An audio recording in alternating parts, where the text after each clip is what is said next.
Hi, my name is Dan Weissman from Lam Partners, and I'm going to present 5 concepts in 5 minutes on sustainable lighting. Operational carbon is what we consider electric use, energy use, and over the last 10 years or so with LEDs, there's been a significant drop in electricity use from LEDs compared to previous light sources. In a way, we've bottomed out the ability to code require further decreases in energy use in commercial buildings. IECC 2021 has pretty low LPD targets, and 2024 won't be able to reduce those much further. Where we are seeing some interesting developments is in controls and the use of digital controls for much more nuanced energy reductions. And the DALI system, or digital addressable lighting interface, we're hoping to see more adoption of throughout the United States.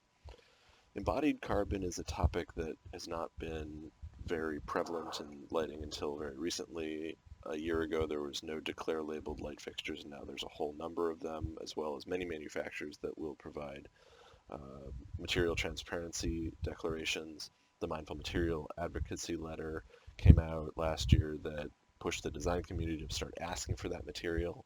The Green Light Alliance has started to develop a rubric for developing LCAs for lighting fixtures, which still is non-existent, and organizations like Rico Light in Europe are starting to develop circular economy practices for lighting fixtures.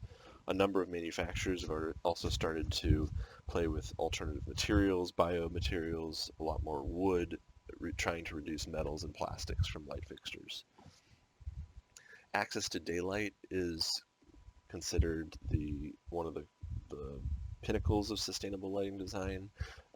This year, the LM8323 document was released, which revises the methodology for doing daylighting analysis in buildings and provides some better and more appropriate ways of assessing which spaces need to comply with daylight performance and how they need to conform.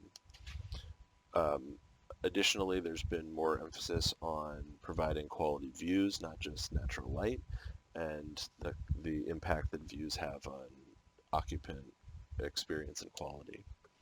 Finally, there's been some development of new materials. Electrochromic glass has seen a major upswing in the last couple of years and is continuing to trend upwards. It was included as a sustainable material by the U.S. government for energy efficiency grants, and there's also a number of new materials that have come out recently that are IGU integrated for daylight performance and control. Anthropogenic light at night, or what we consider light pollution, has become an increasingly problematic issue. As many of you have probably seen in news articles, there's a huge upswing in public understanding as well as scientific advancement, considering the amount of light that's been spilled into our night skies, an understanding that it's an equity issue, and also design community support to try and minimize the hazards. Given that, there's a series of new tools, including policy tools. A lot of municipalities have started adopting new regulations for outdoor lighting.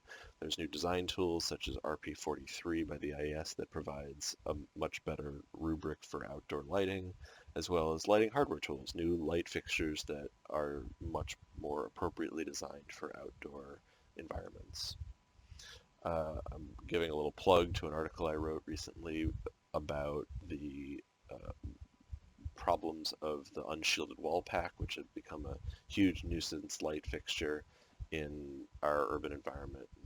I urge you all to not specify them. Finally, perception-based design. This gets to the core of Lam Partners' core philosophy about using perception to guide design practice based on Bill Lam's philosophies. Recently, there's been a new attention to issues of glare and how that can be addressed through both electric lighting and daylighting design analysis.